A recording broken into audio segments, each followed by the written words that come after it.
Merci beaucoup à tout le monde ici. Est-ce que vous m'entendez mieux que demain? Je vais parler fort, je suis capable de parler fort. C'est pas un problème. La vie naturelle. Oui, ça change rien. C'est juste drôle. C'est juste karaoké. En fait, merci pour d'être là. Je suis vraiment content qu'il y ait autant de monde. Je m'attendais vraiment pas à ça. Puis, surtout parce qu'on va, ici chez Bell, mais aussi on va vous montrer ce qu'on fait nous avec Kubernetes. Donc, au niveau du platform engineering, on peut-être pas le développement logiciel, mais vraiment toutes les approches qu'on prend, puis l'historique de ça. Je pense que tout le monde va s'y faire. Puis, pour le monde qui ne me connaisse pas, j'ai déjà présenté un peu. Moi, c'est Émile. Ça fait peut-être quasiment 3 ans que je suis avec la plateforme développeur chez Bell. Donc, justement, j'ai appris vraiment sur tous les projets de CCL. Puis aujourd'hui, je suis là pour parler vraiment de l'équipe plateforme chez Bell, qu'est-ce qu'on fait. Puis, le terme cargo, ça ne sort pas nulle part, c'est le branding qu'on se donne pour les développeurs. En fait, on est l'équipe plateforme, l'équipe cargo qui font, en fond, toutes les plateformes sur le site de l'équipe. Puis, comment on aime ça voir, nous, c'est vraiment une équipe qui va un petit peu comme horizontale, puis qui va aider chacune des équipes de développement pour faciliter leur processus, puis offrir une plateforme et des services qui vont, réduire la friction pour tout ce qui est processus de développement et tout. Donc, chaque équipe de développement ont leur expertise et leur domaine d'affaires. Puis nous, on va les aider pour qu'elles aient qui sont possibles. Je vais parler un peu des produits un peu plus tard, mais tu sais, quand je parle de Bell, je vais parler de Bell TV, la Five TV App, c'est le produit sur lequel on travaille beaucoup. Et maintenant, sur Crave User Management, c'est une nouvelle équipe qu'on épaule qui est vraiment intéressante. Donc, c'est quoi un peu nos objectifs? C'est d'ajouter la complexité de la plateforme. Je n'invente pas le platform engineering, mais c'est toutes les définitions amènent à ça un peu, d'offrir une plateforme. Donc, nous, les développeurs déploient des codes déjà. Ils n'ont pas toute la complexité de comment générer le niveau réseau et tout. C'est vraiment ils développent un container et différents microservices vont parler entre eux et on leur offre un catalogue de services qui eux sont capables de gérer cette logique-là. L'autre partie, c'est le DevEx. On en a parlé un peu, mais c'est vraiment, nous, c'est d'offrir les pipelines autant d'intégration continue que de livraison continue. Puis aussi standardiser les environnements de développement. On a là-dessus. Et finalement, observabilité. Mike on a parlé de plateforme engineering, observabilité. C'est ce qui permet d'avoir des produits de qualité. Je ne peux pas m'empêcher d'en parler. Le North Star, c'est un logo de North Star. J'ai découvert ça récemment. C'est mon boss qui en parle beaucoup au niveau du platform engineering. Think big. C'est important parce que c'est ça qui va amener l'innovation, c'est ça qui va amener des défis motivants. Puis nous, vraiment, l'objectif de l'équipe Cargo, c'est d'être la plateforme unifiée pour tous les services de Bell. Donc oui, Five TV, mais Crave éventuellement d'avoir tous les services. Donc avec ça, on est capable de prendre des décisions puis d'aller de l'avant, de se développer de la vie. Donc c'est quoi les produits, grosso modo? Un petit peu les chiffres, c'est Five TV App, donc la TV un peu plus moderne. En passant, je suis désolé, en arrière, si vous ne voyez pas, c'est peut-être un peu petit. Je vais essayer de donner les points. Mais c'est 2,1 millions de clients qui sont subscribed. C'est disponible sur 9 plateformes, donc mobile, web, Apple TV, les TV intelligentes, puis les fonctionnalités principales de l'application, c'est tout ce qui est dans la TV en direct, le plus sur demande, puis donc ça, c'est les grosses fonctionnalités, dont le live qui apporte une unité plus élevée, qu'on va dire Crave, et c'est juste du vidéo sur demande. Mais on voit que Crave, le user base, c'est plus grand.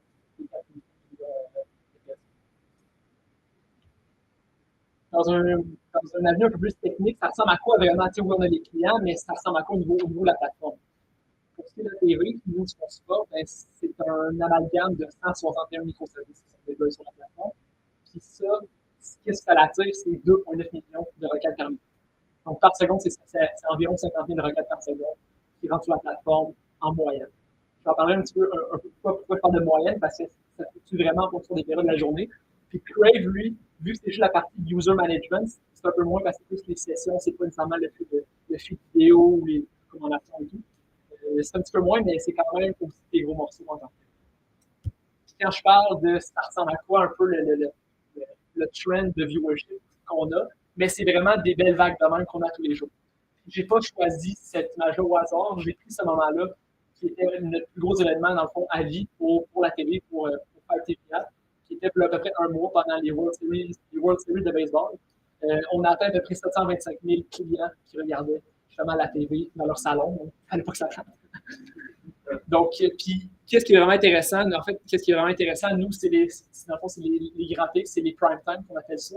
C'est à ce moment-là qu'on teste la plateforme, mais qu'on est vraiment le maximum des utilisateurs, qui est souvent entre 5-6 heures et 9 heures du soir quand le monde est posé sur la TV. Donc, ça, c'est vraiment la grosseur et l'amplitude qui on rejoint comme client, c'est ce aspect-là. Selon moi, je trouve vraiment cool pour l'application qui a commencé à Québec, que je vais parler juste un petit peu plus tard. En 2014, je ne connais pas l'historique par cœur, mais dans le fond, Bell voulait innover. Et son recommandeur disait: Hey, c'est possible de moderniser toute la partie du câble et le décodeur. Donc, le défi qui avait été lancé justement à l'équipe à Québec, c'était de développer une application compagnon qui était juste de pouvoir changer les canaux, le volume de la TV sur le cellulaire. Quand je dis on, je pense que c'est donc, mais c'est à partir de là que tout, dans le fond, l'initiative a débuté. C'est vraiment en 2018 que la première itération de plateforme engineering va. Donc, consolider un monorepo, avoir toutes les pipelines unifiées dans GitLab, et dans le fond, livrer des containers, déployer des containers avec Docker Compose, avoir un service registré pour pouvoir utiliser ces services-là. Donc, c'est là que ça a parti, puis après ça, c'est comme, OK, ça fonctionne, on a appris qu'est-ce qu'on fait, genre, what's next? Là, c'est comme, OK, il faut choisir un orchestrateur. Mais là, je pointe du bébé, je pointe du doigt, mais je mets l'emphase sur le fait qu'en 2020, Kubernetes avait juste 5 ans. Puis, sans poster une distribution de Kubernetes sur des serveurs européens, c'était nos paires de manches qui avaient 2 développeurs. Donc là, la décision, c'était, hey, on y va avec Nomad, qui est de quoi de simple, qui est populaire, qui configure, ça run, ça l'orchestre nos containers, ça répond aux besoins amplement pour l'effectif qu'on a. Puis après ça, on a aussi virtualisé, dans le fond, toute la partie des serveurs sur OpenStack avec justement l'initiative que Bell avait déployée. Le temps passe, ça va bien. Maintenant, c'est comme, OK, 2023, grosse, dans le fond, beaucoup de motivation de Bell d'aller vers le cloud public, ce qui est vraiment cool parce que ça a été notre premier terrain de jeu pour pouvoir justement expérimenter Kubernetes, puis avoir des use cases qui font du sens dans le cloud parce que c'est des use cases qui ont énormément de trafic. Donc, il faut avoir du compute qui est performant, puis il faut être élastique, puis scaler en fonction de la demande parce que sinon, on-prem, on n'a pas la capacité nécessairement. La seule affaire, c'est que oui, dans un monde idéal, on voudrait tout migrer dans le cloud, mais ce n'est pas tout ce qui se migre de on-prem vers le cloud parce que ce n'est pas tout qui est adapté. Et aussi, quand tu es on-prem, tu ne vois pas le bill. Quand tu es dans le cloud, tu le vois chaque mois. Donc, c'est la réalité. Puis c'est pour ça qu'aujourd'hui, sur quoi je veux vous parler, c'est dans le fond l'itération de Cargo 3.0. Donc, ça, c'était le 1.0, 2.0. Puis depuis 2025, l'initiative, c'est comme, OK, ça ne sera pas possible du jour au lendemain d'aller vers le cloud à cause des budgets parce que ça coûte énormément cher avec le scale qu'on a. Mais est-ce qu'on serait capable de prendre tous les learnings qu'on a eu dans le cloud, puis avec, dans le fond, tout le bagage qu'on a eu avec Cargo 1.0, puis pouvoir avoir une plateforme de Kubernetes on-prem? Ça, c'est vraiment ce qui nous anime, puis je vais parler des défis, des contraintes qui nous animent à tous les jours, mais c'est vraiment ça. En tout cas, chez Bell, comme moi, qui m'anime énormément, puis qui fait que genre, je rentre à la job, puis on dit OK, go, on essaie de quoi, puis si ça ne marche pas, on fait le face, puis on essaie d'autres affaires, puis on va arriver vers où on veut se rendre.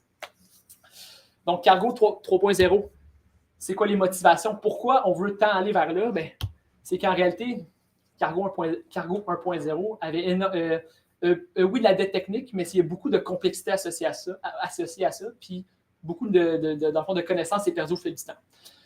C'est énormément automatisé avec Ansible. C'est cool, c'est automatisé, mais Ansible, le state est sur les serveurs. Il n'est pas vraiment... Tu n'as pas vraiment l'ownership de ce state-là. Il est un peu distribué, puis ça arrive un peu trop souvent que tu runs un playbook, puis ça brise, tu ne sais pas pourquoi.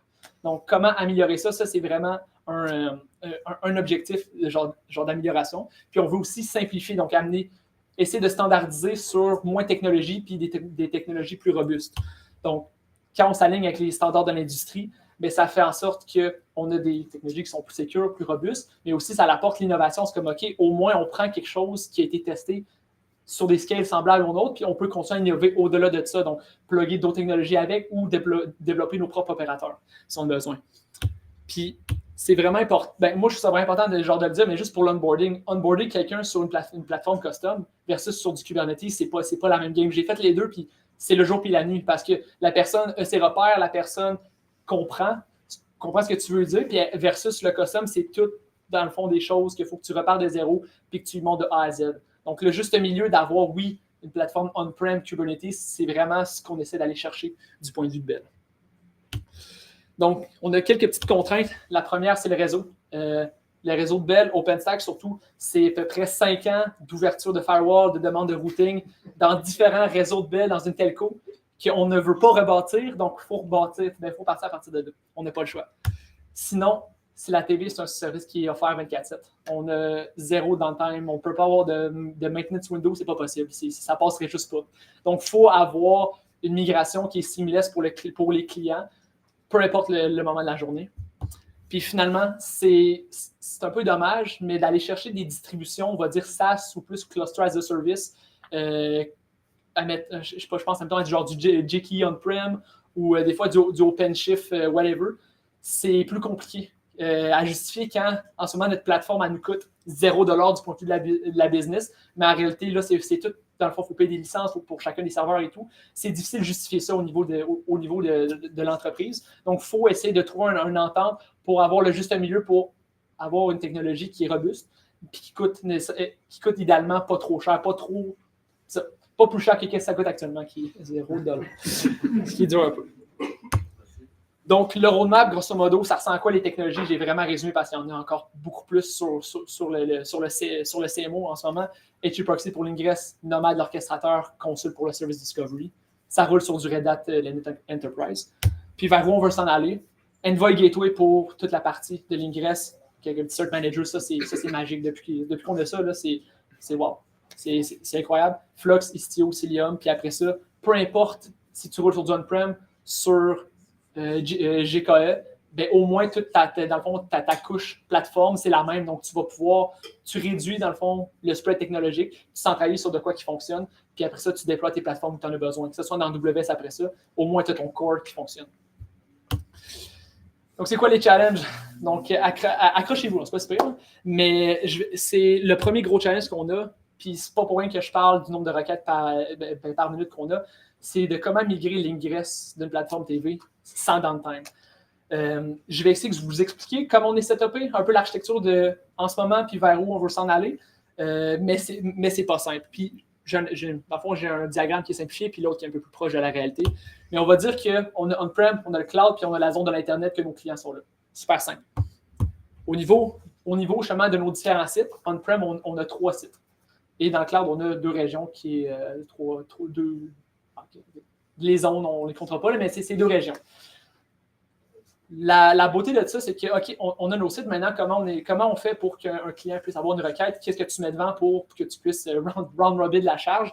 Bien, tu mets un load balancer. Puis nous, l'architecture qu'on a pris, puis ça, c'est depuis le début de Cargo 1.0, c'est on fonctionne en mode active. C'est-à-dire toutes nos régions, toutes nos zones, puis nos sites prennent du trafic en permanence. Donc, la TV est déployée sur tous les sites pour être vraiment géoredondant. Donc, si un site est dans nos complets, la TV fonctionne encore. C'est le même qu'on l'a setupé, c'est un requis de la plateforme, puis c'est ça qui est vraiment cool en ce moment, c'est fait de même. Donc, au moins, on ne peut pas s'abaisser plus bas que ça. C'est comme le minimum, puis c'est vraiment motivant comme défi. Donc, c'est ça. Puis là, qu'est-ce qui manque? C'est l'application TV. Donc, il faut que l'application TV roule à quelque part. Pour l'exemple, là, on va dire que l'application, c'est un monolithe dans un container. C'est pas ça. Mais on va prendre pour acquis pour la démo, bien, pour le premier exemple, c'est ça. Parce que toi, tu es un client avec ton cellulaire, tu vas aller lire la TV. Bien, quand tu ouvres un stream, un feed vidéo, whatever, tu calls nos backends, tu calls un endpoint API, et ensuite, le load balancer fait sa job, t'envoies à la bonne place. Je pense que ça, c'est assez de base. Mais là, je vais vous montrer c'est quoi un peu plus la réalité. En réalité, on n'a pas seulement l'Internet. On est dans une telco. On a plusieurs réseaux, dans le fond, qui sont différents à travers toute la compagnie. Puis nous, il faut baigner là-dedans puis être capable d'acheminer le trafic au même back-end. Donc, ce que ça veut dire, c'est que sur l'Internet, tu as les devices, tu as les smart TV, les téléphones et tout. tu as l'Internet privé qui sont là, les décodeurs ou souvent appelé le câble. Le câble, c'est un réseau privé interne à Bell. C'est vraiment comme l'Internet, mais c'est privé. Donc, ça, il faut encore composer avec ça. Puis, c'est un de nos plus grands défis. Autant que ça peut être cool pour optimiser des choses, autant que c'est le plus grand défi de maintenabilité. Et finalement, tous nos autres réseaux internes que je vous épargne, mais autant quand tu parles, admettons que les clients vont à un CDN, mais après ça, le CDN, nous, on est l'origine du CDN. Quand c'est d'autres API ou d'autres backends qui nous pingent, ben, tu n'as pas le choix, dans le fond, de répondre à ce trafic-là pour, admettons, du provisioning ou peu importe le use case. Mais c'est vraiment ces différentes sources-là qui rendent une migration de l'ingress plus compliquée. Donc là, c'est bon, les appareils fonctionnent par le load balancer. Après ça, la petite différence, c'est que là, vous n'allez vraiment pas le voir en arrière, là, mais c'est plus un seul monolithe, finalement, à la TV. C'est plusieurs petits morceaux. Tous nos 161 microservices sont déployés sur chacun des sites. Puis pourquoi? C'est que si un compute, un serveur ou juste une partition réseau arrive sur un des sites, il faut être capable que faut être en mesure que justement le back-end, admettons, tu as une API qui est client-facing, il faut que cette API-là puisse failover sur un autre data center. Donc, l'autre élément qui est vraiment important à prendre en compte, c'est tout le trafic Est-Ouest entre, oui, les services, mais aussi entre les différentes plateformes, les différents data centers, que ça, c'est un must, puis il faut conserver ça dans la prochaine itération. Donc, je ne sais pas si vous avez des questions déjà par rapport à ça. À date, ça va-tu bien? Oui, Maxime?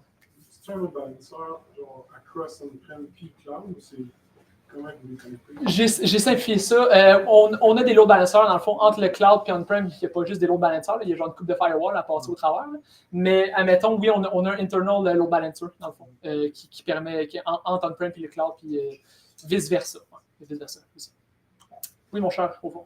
Une fois que tu passes par un load balancer et que tu rentres dans un cluster, est-ce que ce cluster-là peut faire, mettons, d'autres appels d'API puis as-tu le droit de communiquer avec les autres clusters ou tu es dédié sur ce cluster? Il peut justement faire le. On a en ce moment avec HAProxy et avec Console, on a un full mesh que même si tu rentres dans le fond, tu rentres sur le load balancer, puis ça, tu te rends à notre layer de reverse proxy.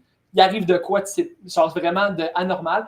HAProxy, il a conscience de ses autres backends dans les autres sites sur les autres régions. Donc, on est capable de failover de même. Puis ça, c'est la première contrainte. On veut garder cette capacité-là, mais la simplifier parce que il y a quand même une certaine complexité de maintenir ça avec Ansible et HAProxy, mais c'est ce qu'on veut garder.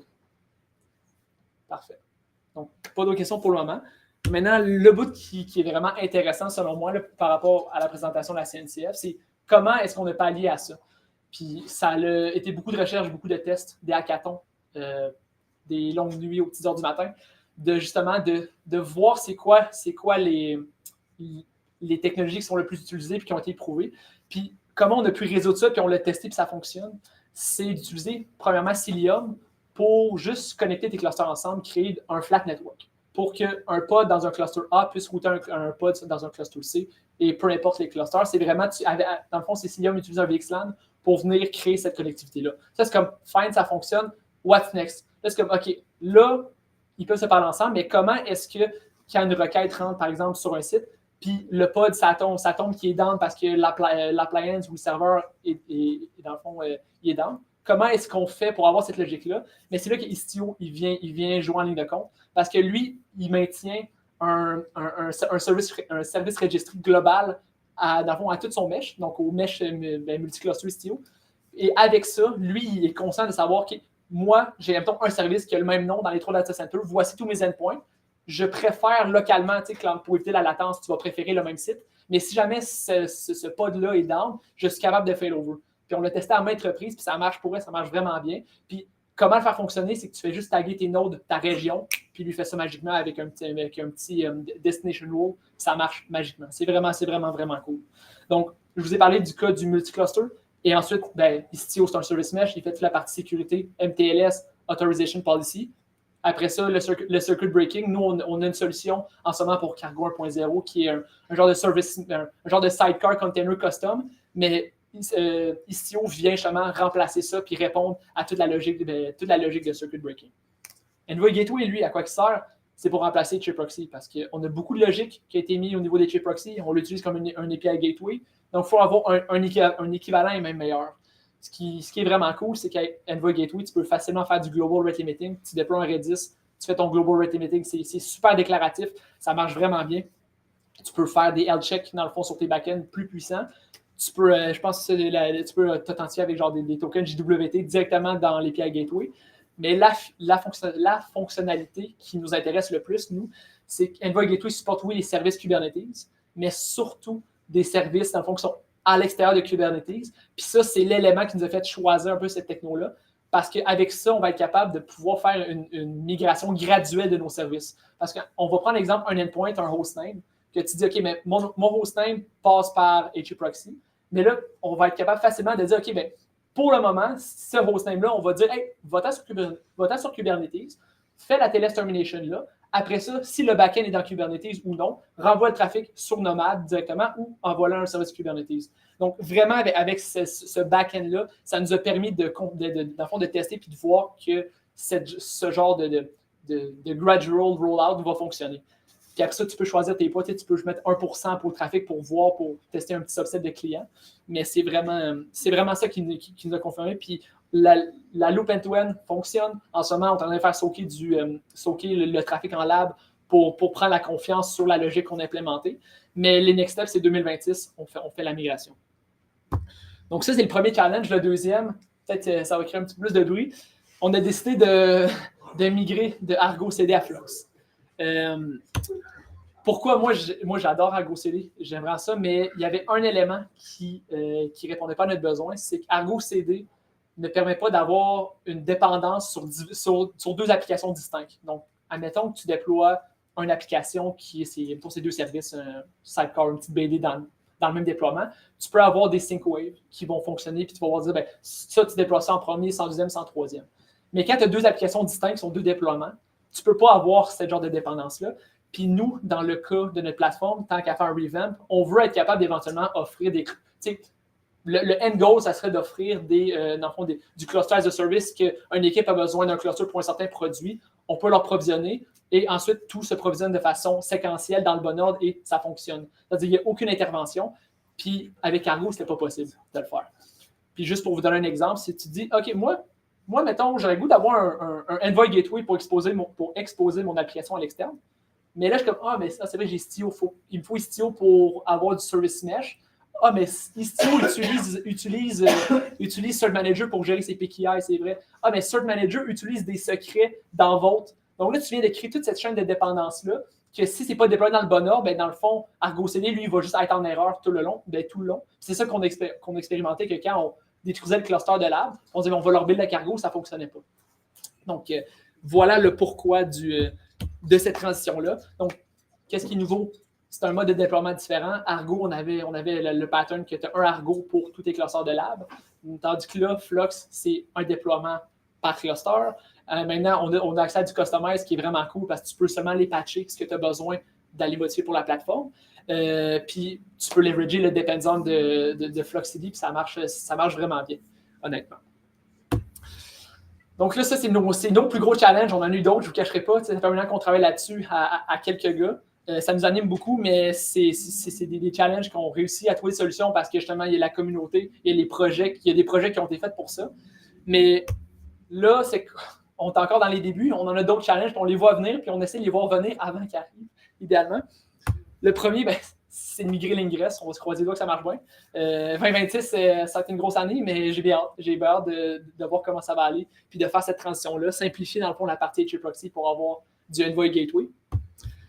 L'autre partie, c'est migrer les workloads qui sont stateful. Donc, on pense à des data stores, des gros clusters Kafka, des event bus. Un challenge en tant que tel, parce qu'en ce moment, on a ça on-prem, on a des gros clusters de ces technologies-là.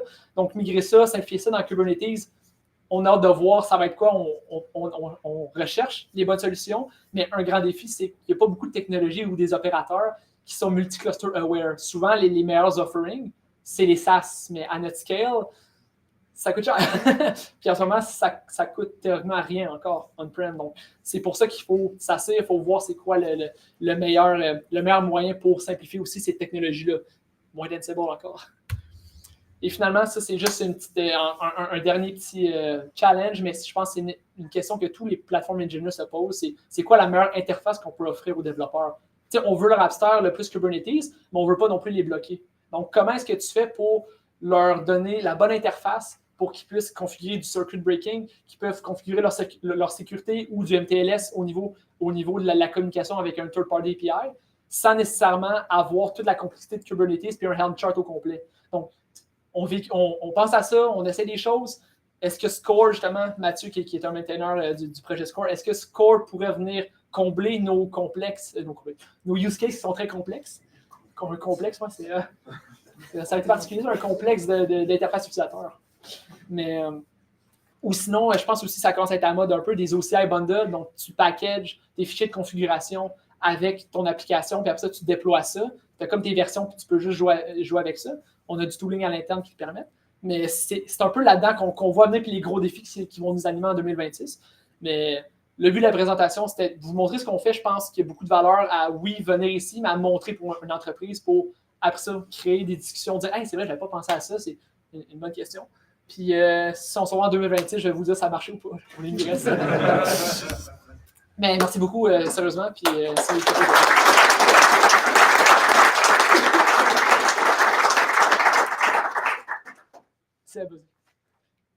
Argo CD, ils ont, je pense que c'est toujours en bêta, le Progressive Deployment qui permet théoriquement de synchroniser plusieurs applications.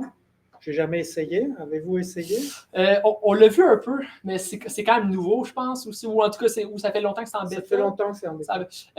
On l'avait exploré un peu. Je pense qu'il y avait de quoi il y avait un petit bug, mais mon collègue pourrait peut-être genre le dire un peu, là, mais il y avait de quoi qui ne fonctionnait pas à 100% parce qu'à un certain moment, quand il y avait trop de dépendance, ça bloquait à quelque part. Là, on était comme genre, bon, ça ne fonctionne pas, mais on aurait aimé ça. Tu sais, Argo, il y a un beau petit UI, là, il est vraiment pratique. Mais c'est ça. Oui, Mathieu. Ouais. J'ai peut-être deux questions, justement. La migration de l'Ingress, là, comment vous allez faire vraiment à haut niveau, là? C'est parce que tu ne bouges pas tout le monde dans le nouveau Kubernetes. Non. Là, tu as parlé du gateway qui te permet d'avoir les endpoints externes, finalement. Est-ce que vous commencez avec rien dans Kubernetes et juste le gateway? Exactement. Puis après, maintenant, on va te bouger toi. C'est exactement ça. Dans le fond, au niveau, c'est nos load balancers, dans le fond, tout le trafic arrive sur certaines VIP de nos load balancers, puis ensuite, ce load balancer-là envoie un pool d'HA-proxy. Puis idéalement, c'est le flow que les clients utilisent. Donc, qu'est-ce qu'on fait temporairement? C'est qu'on a créé, dans le fond, on a créé une petite configuration qui permet de dire, pour tel endpoint, pour tel hostname, FQDN, whatever, envoie à notre pool de load balancer dans le fond, qui host un Envoy Gateway. Puis à partir de là, si le service est dans Kubernetes, envoie-le à lui. Sinon, renvoie-le directement, justement, au service qui est sur nomade. Donc, puis ça, comme on fait ça, c'est avec Consul. Donc, tu sais, Consul nous permet d'avoir accès à un catalogue de services. Donc, tu sais, Kubernetes, c'est un svc.cluster.local. Consul, c'est pas un .query.consul. Donc, avec ça, on est capable de pouvoir venir. Puis, quand je parlais de la fonctionnalité d'Envoy Gateway, d'avoir des external back-end, c'est pour ça qu'on l'a choisi. C'est vraiment, ça nous permet de faire ça. Parce qu'après, je suis curieux, mais sans prendre trop de temps. Mais tu sais, après, vous avez la roadmap de dire, OK, je sais pas, tu avais 160, combien de 161. Mettons, tu as ça, là. Donc là, tu as ta roadmap. On va commencer par eux, ils sont moins critiques, on va les mettre, puis graduellement. Donc, ton 2026, là, il est déjà... le 2026 va s'étirer au 2027 pour les services. C'est prévu, on en a déjà, là, mais oui, c'est... Parce que tu as ça dans les différents environnements. Mais après, par exemple, tu parlais des Helm ou autre chose. Mais là, pareil, ton expérience développeur, c'est-à-dire l'interface avec la plateforme, le CI/CD, c'est pour ça que ça change aussi. C'est pour ça que la vision qu'on a, c'est si on peut au moins migrer les configurations de tout ce qui est JProxy, parce que ça, c'est vraiment une grosse complexité qui évolue. En fait, ça a bien évolué, mais c'est quand même complexe. Puis, mettons, changer une configuration d'Ingress, ça peut être long, tandis que Envoy, c'est un API. C'est super snappy. Alors, on va essayer de remplacer la couche de l'API Gateway pour avoir du Envoy Gateway. Tester aussi, avoir une confiance sur le scale, avoir genre right-sizer nos clusters et tout. Avoir la bonne observabilité, il va y avoir beaucoup de learnings par rapport à ça. Puis après ça, là, c'est pour ça qu'en parallèle, il faut dérisquer toute la partie de l'interface développeur parce que tu ne veux pas le changer 20 fois parce que c'est pas la meilleure expérience. Mais oui, c'est directement... En fait, c'est en parallèle, mais c'est ce qui bloque toute la migration des workloads parce qu'on en a dans Kubernetes, dans JKE, dans Google, des workloads, mais selon nous, c'est pas le meilleur interface, c'est un Helm chart. simplifié, mais encore là, c'est très, très scopé à des choses. Mais c'est ça. Je vais aller avec Maxime. Puis, Il sera fait de moment. Ouais. 3 questions. La première, c'est pour Argo CD, est-ce que vous utilisez aussi Workflow, Rollout? Non, on ne l'utilise pas. Il fait un temps qu'on a regardé ça, mais non, on ne l'utilise pas. Ironiquement, Cargo, c'est aussi un projet qui est connecté avec Argo. Avec Cargo Equity? Oui. Ça reste que vous étiez au courant? Oui, notre branding est très date. OK. Non, oui, j'ai oublié de le mentionner, mais c'est arrivé probablement en 2018-2019. J'ai fait mes recherches, c'est le 18 juillet 2023 que Cargo Equity existe. Peut-être 2022. J'ai un screenshot sur mon ordi. Est-ce que vous les avez poursuivis ou quelque chose? Non. Ça mène à ma follow-up question. Vous faites comment vos rollouts à l'intérieur des environnements, mais entre les environnements aussi dans ce cas-ci? Dans le fond, mettons, genre comment promote une version que tu as testée au lab et tout. On a un tooling à l'interne qui est vraiment, je peux dire un nom, ça s'appelle Kraken.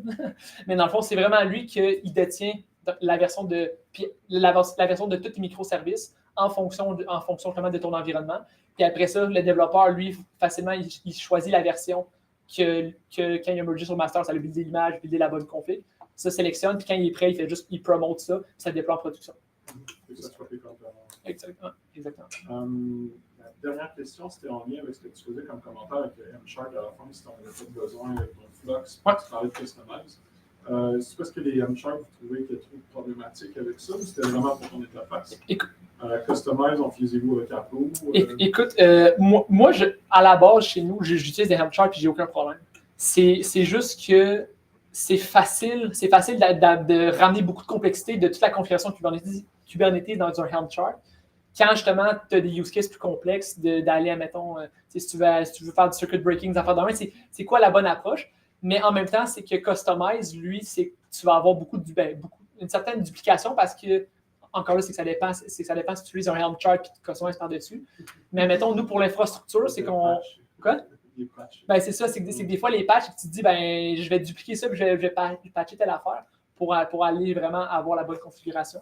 Mais c'est pour ça, là, on se situe, genre, à savoir, tu sais, moi, je pense que l'itération 0, ça va être probablement du Helm chart, parce qu'en plus, avec NV4, j'ai hâte de voir c'est quoi, je n'étais même pas au courant, je suis vraiment intéressé. Mais. Il n'y a rien d'intéressant. Quoi? Rien d'intéressant. C'est bon. Oui, mon cher. Ouais, moi, déjà félicitations. Hein, j'apprécie la stade. Quelle est votre relation avec la communauté open source sur les différents projets que vous utilisez?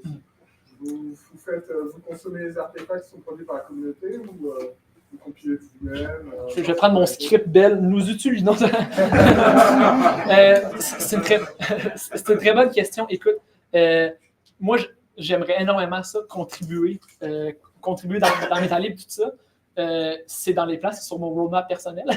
Mais au niveau de la business, tu vois, depuis qu'on travaille beaucoup avec ces projets-là, ça fait en sorte que c'est arrivé récemment avec Envoy Gateway qu'on a vu que pour leur version 1.6 qu'ils ont release récemment, il y avait un problème avec le proxy protocol. Puis là, moi puis mon collègue, on s'est assis, on dit « OK, mais il y a vraiment quoi qui ne marche pas? Il y a vraiment une régression qu'il n'y avait pas avant. » Donc là, on s'est assis, on a documenté un issue complet. C'est un gros projet quand même, donc on n'a pas été capable d'aller pinpointer c'est ça dans le code, mais on a ouvert l'issue. La journée même, ils ont répondu. Le lendemain qu'ils étaient en train de faire le fixe, 2-3 jours plus tard, il y avait mergé sur master. Donc, nous, c'est comme on a flagué, j'ai fait des beaux schémas. Si tu avais vu mes schémas, c'était vraiment, genre, j'avais vraiment bien détaillé pour dire c'est ça, telle affaire, tel use case, comment le reproduire. Puis, à date, ça fait 3 issues qu'on ouvre avec Envoy Gateway. Istio, j'ai pas eu de problème parce qu'il y a quand même déjà beaucoup de commits là-dedans. Puis, je pense qu'il y a beaucoup de monde qui ont vécu, qui ont de l'expérience puis qui ont vu des problèmes et tout.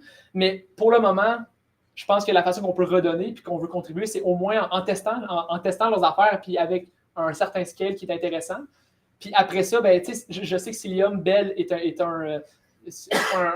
quelqu'un qui donne de l'argent, un donateur, whatever. Puis on a un sponsor justement de Cilium du projet. Donc on se console un peu avec ça. Mais c'est un peu dans. Ça va venir de soi, puis tranquillement, on le voit que ça vient, puis c'est comme, dès qu'il y a de quoi, on ne se sent pas bloqué par des processus, comme on ouvre les choux, puis on veut aider pour faire avancer, puis ça aille bien et tout. Mais c'est ça. Il n'y a pas un contributeur à Montréal? personne qui avait fait un talk sur Cilium chez vous à Montréal. Ça se pourrait très bien. Il me semble Ça se pourrait très, très bien. Faudrait ça, mais ça fait sens. Y a-t-il une question, Maxime? Oui, j'ai juste une petite question. J'ai vu que sur un de tes premiers slides, vous allez utiliser Spiff. Spiff, ouais. Qu'est-ce que vous allez faire? Ah, pourquoi j'ai mis ça là? Non, mais j'étais curieux de connaître votre use case associé. Fallait qu'il y ait un gars de sécurité. Non, c'est correct, je te mais en fait, j'ai appris c'était quoi à cause de Istio. Puis de ma compréhension très globale, Spiff, ça permet, je pense, d'avoir un peu du workload identity, du moins dans Istio. Okay. Puis de la façon qu'on allait l'utiliser, puis de ma compréhension, c'est avec des authorization policy. Puis c'est qu'on va mapper, dans le fond, que l'identité de ton workload va mapper à un service account. Puis c'est le même qu'on va être capable de dire, ben, tel service a le droit de parler à tel service ou non. Donc, dans ce cas-là, vous avez utilisé exactement. Okay. Parce que, tu sais, le but, je n'en ai pas parlé, mais le but, justement, aussi de construire Cargo 3.0, c'est de le faire by design secure, donc zero trust by default. Donc, tu sais, si tu sors à l'extérieur du cluster, il faut que tu déclares ton service entry. En interne, si tu veux parler un service à un autre en interne, il faut que tu déclares explicitement. C'est un peu avec cette mentalité-là, donc ça va ralentir la migration, mais en même temps, il faut l'améliorer, il faut faire un next step et think big dans un certain sens. Mais c'est un peu le... je vais aller en arrière, puis ça, je vais aller dit. Oui. Ouais, OK. Question. Tu parlais de la nécessité de faire moins d'Ansible. Ouais. Peux-tu en dire un petit peu plus? Oui. Je suis vraiment pas contre que j'utilise Ansible chez nous à job. Puis en général, ça marche pas bien, ça l'automatise très bien. Le problème, c'est que l'approche qu'on a prise, c'est que nous, toute notre infrastructure est automatique avec Ansible, donc le state théorique est tout contenu dans un repo Ansible, ce qui fait du sens. La seule affaire, c'est qu'il y a beaucoup de playbooks que souvent tu vas rouler seulement quand tu crées ta VM, quand tu as configuré initialement, puis tu ne vas pas nécessairement rouler tout le temps quand tu fais ton OS patching ou peu importe, genre ton opération day-to-day. Donc, qu'est-ce que ça fait avec le temps si quelqu'un modifie de quoi à la main, si quelqu'un fait Configure. Pardon? La configure. Configure, excuse-moi, c'est qui parle? Le problème de configuration grid? Probablement, je connaissais pas le terme, mais ça fait quand même du sens. Mais c'est vraiment le fait qu'à un certain moment, tu es plus capable de track, puis il n'y a pas de moyen de savoir c'est quoi ton state réel parce qu'il est sur les serveurs. Donc, vu que nous, on a, je pense, je peux le dire, on a au-dessus de 600 serveurs, dans le fond, de 600 machines virtuelles, ben, à un moment donné, il y a un certain drift qui fait. Et l'autre gros irritant, c'est que c'est très long à rouler du Ansible. Tu sais, c'est en Python, quand tu as beaucoup de VM à patcher, à configurer, c'est pour ça que pour HProxy, c'est très long. Donc, ça, on va tout le temps avoir du Ansible parce qu'on a des DNS à setuper. On a vraiment beaucoup de core components que je pense qu'on ne s'en sortira pas. Mais ça, on peut simplifier et alléger les plus gros, dans le fond, les plus grosses contraintes bloquantes. Ça va vraiment aider pour, dans le fond, le futur de la plateforme. Ça, vous n'allez pas remplacer par autre chose, vous allez juste réduire. On va réduire Ansible. Ansible va être là pour rester, c'est sûr et certain, parce qu'on a des choses que je pense qu'ils ne pourront jamais aller. Mais si on peut le réduire à juste une petite affaire, ça serait vraiment le meilleur scénario. Mais il va toujours rester, selon moi. Là. Du moins. Ouais, vraiment ça. Il y avait Teddy, puis après ça, je vais aller à Victor. Comment comment vous allez gérer votre migration de services, étant donné que tu as dit que tu as des services qui étaient dépendants d'autres services, puis que tu veux faire du zéro trust, puis que tu n'as vraiment pas de workload identity on-prem. Ouais. Tu n'as peut-être pas la réponse. Mais... Oui, c'est pour la partie. Admettons, si on prend le cas que tu as migré un service, qui est on-prem dans Kubernetes, mais lui, ce service-là a besoin de parler on-prem encore. Par exemple. Pour la partie, mettons, workload identity, je ne connais pas la réponse encore. Peut-être un jour. Mais au moins, ce que je me dis, c'est que ce service-là, tu le bouges, dans le fond, dans ton cluster Kubernetes. Tu sais que lui a besoin de parler à tel puis tel API qui est on-prem, mais au moins, tu peux le déclarer explicitement dans ton service entry. Donc, déjà là, tu as une certaine forme, dans le fond, de déclaration pour dire, ben, au moins, tu es autorisé à sortir en HTTPS ou sur un SFTP ou n'importe quel endpoint.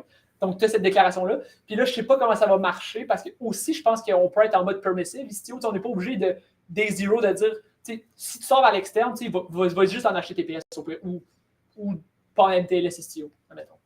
Mais... C'est difficile de revenir dessus si tu ne vas pas MTLS. Ouais, c'est vrai. Il y a aussi un service, je ne sais plus c'est lequel, mais il y a une solution dans la SNCF qui permet de faire tu déploies comme un proxy. Fait que du coup, de faire du MTLS de ton service à ton proxy, puis ton proxy, lui, en réalité, c'est juste un proxy vers ton service. Ouais. Je ne sais plus si c'est pas Bacardi qui fait ça ou un truc comme ça, je crois. Okay, mais tu vois, ça, c'est des choses qui vont, quand on va être plus proche, on va le voir, on va le vivre. Mais peut-être écrit sur LinkedIn. Mais, mais c'est vraiment un bon point. Là. Il y a cette partie-là qui n'est pas simple quand même. Oui, Mike, après ça va être à toi. Est-ce que tu as dit que tu allais penser à utiliser OnChart pour évaluer Score pour la prochaine étape de la plateforme? Aujourd'hui, c'est pas le tooling que vous avez pour utiliser la plateforme? Pour la plateforme, en ce moment, on a déjà une première petite interface qui s'appelle un Kraken YAML, qui est comme juste pour dire, genre rapidement, genre, c'est genre ton image, un peu tes fichiers et tout, où est-ce qu'ils se retrouvent. Mais après ça, ce qui est dommage avec Nomad, c'est qu'on a dupliqué toute la configuration du déploiement Nomad, qui est un job Nomad, qui est du HCL au final. Puis c'est dupliqué, puis c'est tweaké en fonction du service. Donc, il y a quand même une complexité associée à ça. Mais ça reste que la plateforme est plus permissive, donc il y a moins de fine-tuning à faire. Donc, mais eux, leur interface, ils set-up une fois quand ils créent un nouveau projet, mais après ça, eux, ils ont leur fichier de configuration qui va être bundlé avec l'application. Puis eux jouent là-dedans, puis c'est là que je veux communiquer avec tel endpoint, je veux faire telle affaire. Puis après ça, ce fichier-là, il est monté directement dans le container, puis l'application y a accès, puis ça, genre ton config binder, genre fait tout le reste. Donc, l'interface, je vais vous dire, pour l'infrastructure, il n'y en a pas grand. Il y en a une petite quand même qui est abstrait, mais nous, c'est tout le tooling autour qu'on dit, ben, tu sais, tu as un service catalogue, facile d'aller chercher, mettons, ton cluster Kafka, ton cluster, genre, ton data store. Mais après ça, le reste, puis c'est pas si compliqué, Nomad. C'est juste, c'est plus simple dans un certain sens à configurer. Oui, mon Charles. Moi, j'étais curieux sur comment tu gères ton scaling dans tes périodes de peak traffic. Est-ce que tu as comme toutes tes 161 microservices que tu as sur chacun de tes pods, que tu as sur on-prem, est-ce que ton scaling, tu vas le faire sur le cloud ou tu en as aussi une partie qui est faite sur ta plateforme on-prem? Pour ce qui est de on-prem, puis ça, je pense que je l'avais amené dans mes slides, mais je ne l'ai pas parlé, j'ai oublié un peu, là, mais le fait d'aller sur du Kubernetes, c'est que tu as accès à des autoscalers plus intelligents beaucoup plus facilement. Parce qu'on-prem, en ce moment, on est over-provision. Donc, puis ça, la beauté de ça, c'est que si un site qui tombe on-prem, la TV commence à fonctionner, puis on se borde même pas avec ça, on ne se fait même pas pager. Parce qu'on est over-provision, mais c'est le luxe d'être on-prem. Dans le cloud, c'est pas le cas. Puis là, on utilise justement, on a mis nos use cases qui sont beaucoup plus influencés par la courbe de trafic. Puis ceux-là, issus, dans le fond, ils ont un autoscaler qui permet de scaler. Puis je pourrais vous montrer, le trafic sur le service ou sur le Redis en arrière de ça. Ben, c'est vraiment, ça suit vraiment la même courbe dans le fond, que le trafic client. Donc, c'est pour ça, on-prem, il n'y a pas de scaling dynamique. Dans le cloud, c'est les use cases qui fait là, on les met, puis on en profite, parce que sinon, eux, ils en profitent de leur bord. Il va y avoir une politique de gestion de coûts associée Vas-y, excuse. On va prendre une dernière question, et après on fait un break. On jasera après, ça me fait plaisir, j'aime ça. En fait, j'en ai comme deux dans lui, mais Istio, question bête, ambiante, c'est-à-dire sidecar-less ou avec le sidecar pour le multicluster? Je ne sais pas si il support. Sidecar. OK. Parce que, on peut en parler longtemps, là, mais... Je ne sais pas si ça supporte le ambient en multicluster. Le ambient supporte, puis aux dernières nouvelles, c'était Solo.io, je pense, qui back beaucoup le ambient mesh. Puis je pense que c'était un offering qui était enterprise. Mais je pense que peut-être récemment, il a été mis, tu peux comme moyenner puis être en mode genre c'est un free tier. C'est encore, ça fait peut-être depuis 2022, 2021, 2022 que l'ambient mesh existe. Puis nous, nos use cases fitaient beaucoup plus qu'à avoir un envoy dans la loop pour tout ce qui est circuit breaking. Tout, je sais que normalement l'interface reste la même, mais c'était quand même, on voulait de quoi on voulait de quoi qui ressemblait aussi beaucoup à notre service mesh qui est aussi un envoy proxy. Mais là, ça a été le tricky. J'ai regardé longtemps et je me suis dit, c'est vrai que ça enlève beaucoup d'overhead de ne pas avoir un sidecar déployé avec chacune de tes applications. Mais je me dis, en même temps, on est on-prem. Je me dis, pour le moment, puis si, admettons, il y a un pas de migration, que c'est la même interface, why not? Mais le besoin actuel, c'est d'avoir un sidecar pour plus facile de débugger et tout, mais who knows? Mais c'est ma question. Relié à ça, mais je pense que c'est plus long, mais tu sais, là, il y a aussi de l'overhead pour vous autres, les personnes de la plateforme, pardon. Tu sais, ta version d'Istio, là, ton control plane, il va falloir que tu ailles l'updater dans les 40 clusters, tous les composants. Tout ça, là, c'est quelque chose que vous avez automatisé déjà et vous êtes capable de... On est en train de, genre, tu sais, vu qu'au final, c'est des versions des Helm charts qui sont qui sont pinés. C'est des affaires comme RenovateBot, des choses en même. Okay. Puis tu as vu après ça que c'est en GitHub. Est-ce que tu déploies, dans le fond, la patch puis la mineure au lab, la major, tu ajustes un peu. La stratégie, ben, les gars travaillent là-dessus, entre autres pour patcher justement genre les VM puis Kubernetes, ça, ils sont en train de travailler là-dessus. Genre, tantôt, ils ont comité à 5h15. Mais la prochaine affaire, c'est justement les plateformes de service et tout. Il y avait une dernière question, mais je pense qu'on va couper ça parce que c'est ça. Fais la dernière question, mais que je peux pas remettre quelqu'un. Non, ok, t'en as plus. Ah ben c'est bon. Merci beaucoup, en tout cas. On va prendre un break de 5 minutes. Bonjour à tous. Avec mon collègue Maxime, on vient vous présenter un peu notre exploration de Kubernetes à travers Harvester, où on appelle ça les défis qu'on a eu dans un data center dans le sous-sol. Avant de commencer à se présenter, je m'appelle Kevin. Un jour, j'étais développeur, c'est il y a très longtemps de ça. Après, j'étais un peu plus spécialiste CI/CD au début des années 2000. Après, j'ai pris une petite tangente où j'étais coach agile, je ne sais pas pourquoi, mais je l'ai fait. Et maintenant, je vais revenir un peu plus dans le technique, mais après 20 ans de carrière, ce que je m'aperçois, j'ai fait beaucoup de hautes tâches connexes dans ma carrière. Et moi, c'est Maxime. Je suis un passionné depuis longue date de l'informatique, les réseaux, la virtualisation, l'automatisation. J'ai une formation en informatique. J'aime beaucoup résoudre des problèmes techniques. J'aime beaucoup l'open source. J'aime le côté que ça nous donne là, de comprendre comment les choses fonctionnent en arrière. Dans la vraie vie, on est des collègues. J'ai une slide. Pourquoi on est là? On nous tend souvent la perche avec nos gentils organisateurs de venir présenter, donc on a dit oui. Donc on va essayer de présenter notre expérience avec Kubernetes et Harvester. On va passer à travers les solutions open source qui sont utilisées dans ce projet-là et on va aussi partager les nombreux défis techniques qu'on a rencontrés sur le chemin. On voulait mettre un petit avertissement parce qu'on a un employeur, mais la présentation n'a aucun lien avec. Donc, tout ce qu'on a fait durant notre présentation, c'est sur notre temps libre. Donc, les fins de semaine, les soirs. Parce que vous allez sûrement trouver nos CV sur LinkedIn, donc on préfère mettre les choses au point. Pourquoi on est parti là-dessus? On connaissait un peu lancer des conteneurs, oui, sur Kubernetes, on connaît, mais on voulait tester lancer des VM à partir de Kubernetes, donc on est parti sur une petite expérimentation là-dessus. On a aussi un contexte de souveraineté numérique, donc on se pose la question, est-ce qu'il faut ramener tous les data centers dans nos sous-sols plutôt que de les mettre chez les Américains? Et aussi, on voulait qu'on est des informaticiens, donc on aime bien déployer de nouvelles technologies, se former, monter en compétences et tout le travail.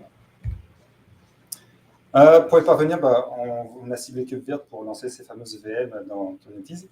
Mais bon, KubeVirt tout seul, ça ne faisait pas grand-chose, donc on voulait simplifier la vie quand même pour faire nos essais. Et on a pris une solution qui s'appelle Harvester pour gérer tous les autres aspects qui étaient le stockage, le réseau, tout ça avec KubeVirt. Pourquoi Harvester? On l'a rencontré dans nos différentes expérimentations, on trouvait ça sympa et on est parti avec et on a monté un home lab dans le sous-sol de Maxime.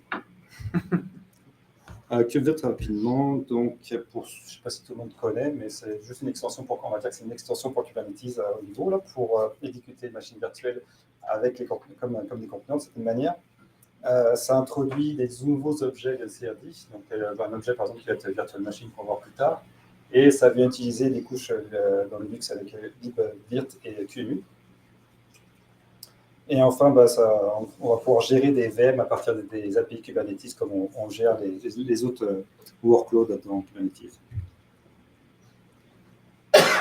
Oh, ça a été plus rapide sur mon écran que là. Ça arrive. Ça arrive, c'est beau. J'ai pris juste un schéma sur leur site KubeVirt.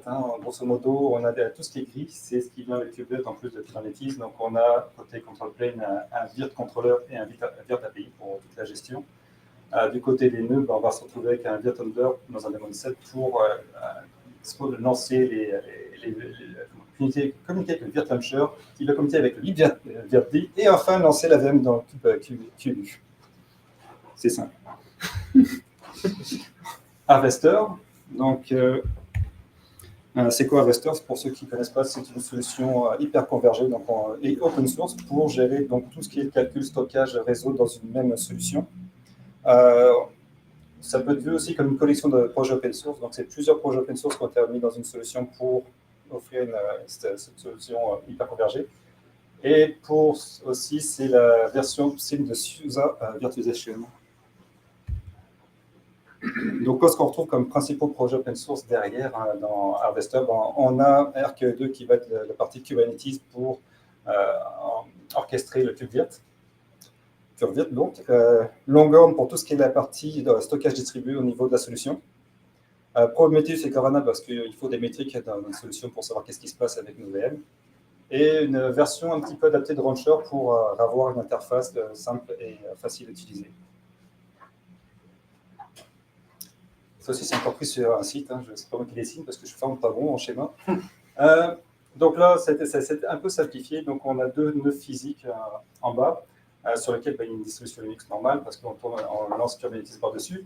On va avoir chacun va avoir sa instance de Longhorn et aussi ses instances de KubeVirt pour enfin par-dessus lancer nos machines virtuelles. Et depuis la version récente de Harvester, on peut aussi lancer des containers directement en bare métal sur la solution. Mais ce n'est pas le sujet aujourd'hui. On a un réseau de management pour gérer nos VM et des VLAN pour la partie applicative. Et là, je laisse la parole à mon collègue Maxime. Le Home Lab. Tu peux peut-être te mettre à côté pour... Ouais, peut-être que je pourrais gérer le... pour la partie Home Lab, en fait, pour rouler Harvester, aussi ce que ça prenait. Donc, je vais vous parler juste de la partie recommandée. On demandait 16 cœurs, on demandait 64 GB de mémoire vive, au moins 500 GB de disque dur et de la réseautique 10 gigabits. Pour commencer, en fait, c'était quand même coûteux ce genre de setup-là. Donc, on est allé de manière itérative. On a commencé avec un vieux serveur avec 4 cœurs et 32 GB et 1 Tera de disque, mais le disque, on s'en fout là, pour le moment. Avec ça, en fait, on a installé Harvester là-dessus, puis c'est une solution hyper convergée. Il occupait à peu près 3 cœurs et 0.88. Il restait point quelque chose pour déployer des VM. Finalement, après 3 VM, on dit ouais, c'est comme la limite de ce setup-là. Par contre, en termes de stockage, c'était quand même de mémoire vive, c'était quand même correct. On est allé avec un serveur plus gros pour tester un petit peu plus les capacités de cette patente-là, pour garder l'ancien au cas où j'en avais encore besoin, mais maintenant, il me sert plutôt de support à autres serveurs. On va voir sur la photo tantôt. On est allé avec un serveur plus gros. Lui, ça fonctionnait en fait. On était capable d'installer Harvester, mais tous les côtés de se dire ouais, on a un cluster, on a de la haute disponibilité, sur un seul nœud, on ne peut pas tester ça. Fait qu'on dit ça nous prend 2 autres nœuds. Donc, là, on ajoute 2 autres nœuds, puis là, les 2 autres nœuds, c'est plutôt des serveurs en blade. C'est des serveurs EU qui sont bien minces, puis qui font un bruit de balayeuse. Ma blonde a dit qu'est-ce que tu as fait là? Tu as acheté une balayeuse? Fait que là, je me mets à rouler ça. Mais là, je me rends compte, je dis, hey, pour faire un cluster qui vient ici, ça prend 3 nœuds, pas 2. Fait que là, je dis, on va prendre l'autre. Mais là, le matériel n'est pas tout à fait le même, les affaires ne sont pas aux mêmes. Puis là, si tu veux automatiser ça, ça prend comme un peu du matériel pareil. Fait que là, on a trouvé un autre serveur. Fait que, OK, un autre serveur à 24 cœurs. Là, il n'y avait pas 32 cœurs. C'est pas grave, mais avec les 2 serveurs, là, je l'ai un petit peu plus loin. Je vais vous parler de la réseautique. Un cluster Kubernetes, OK, oui, mais quand tu roules de la VM et qu'il y a de la synchronisation, c'est hyper convergé. Du gigabit Internet, là, c'est pas assez. Il faut avoir quelque chose de plus puissant. Fait qu'il a fallu rajouter un commutateur Cisco là, à 10 gigabits, 32 ports. Et puis, les pannes de courant. J'habite dans le nord de Québec, là, dans le bois, là, puis des pannes de courant tout le temps. Là, fait qu'il a fallu ajouter un onduleur. Donc, capacité totale 377 G pour un Home Lab, c'est quand même pas pire. Hein? C'est mieux que ma machine à 32 G, en tout cas. 85 heures, bon, c'est pas des chevaux de course, là, on s'entend, là, c'est des ânes, là, c'est sur des vieux serveurs qui. Mais ça fait quand même 85 heures, il faut le dire. 8 Tera de stockage. Il faut considérer aussi qu'il y a de la réplication là-dedans. C'est pas tout à fait ça. La connectivité entre les nœuds, en fait, les 4 réseaux qu'on a achetés, ils ont 2 ports. Fait qu'on était capable d'aller à 20 gigabits, c'est quand même pas pire. Fait que le bottleneck, c'est plus le réseau, c'est rendu les disques SSD, parce que c'est des vieux serveurs, on n'a pas du NVMe, là. Fait que c'est rendu le bottleneck. Consommation électrique, 600 à 1200 watts là, selon la charge. Coût total, à peu près, là, c'est du recyclage, là, 1500 $ à peu près. Localisation, ben, le centre de données, c'est Québec-Nord, dans mon sous-sol. Accès Internet résidentiel 500 mégabits, symétrique, quand même, parce que pour faire travailler d'autres personnes dans mon lab, j'avais besoin d'Internet symétrique. Là, la photo n'est pas très belle, mais c'est juste une pile de serveurs. Il y a l'onduleur, une pile de serveurs. J'ai enlevé la redondance sur les power supply là, sur les serveurs. Je me disais que je voulais tester un petit peu le chaos. Là. Fait que, s'il y a un power supply qui pète, ben, j'ai de la redondance et tout, parce que moi, redondance sur le matériel, j'en voulais pas. Fait que, puis il y a une switch réseau résidentielle, mais il y a une switch réseau là, vraiment entreprise de l'autre côté. La switch réseau résidentielle, là, elle sert seulement là, pour les interfaces de management des serveurs. Je n'ai pas besoin de grand-chose. Au niveau d'architecture, ben, c'est ChatGPT qui me l'a généré, j'ai essayé ça. Il n'a pas tout à fait tout compris ce que je voulais dire. Entre autres, il y a un modem, mais il y a aussi un routeur ici. Donc, il y a entre le modem et le serveur tour, parce qu'il y a un des serveurs tour que j'ai récupéré. On a installé un hyperviseur plus simple, là, Incus. Si vous ne connaissez pas, c'est vraiment intéressant comme plateforme. Il est sur un single node.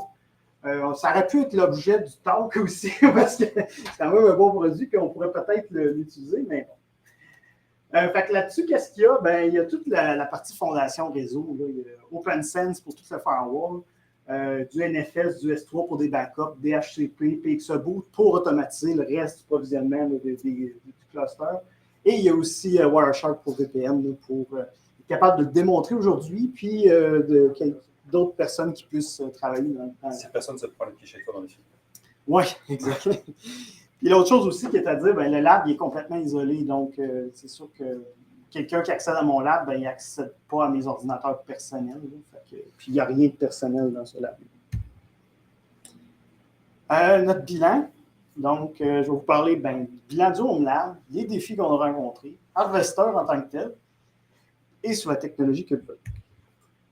Donc, en fait, ce qui est intéressant avec ce type de setup-là, c'est que je vais commencer par le deuxième point, c'est que ça permet de simuler plus facilement une future production. Parce que souvent, quand on s'en va dans l'info nuagique, on dit « Hey, ça ne coûtera pas cher. » On va dans l'info nuagique, setup, il m'en sort mon Terraform, provisionne quelque chose. Ah, ben là, ça coûte de quoi?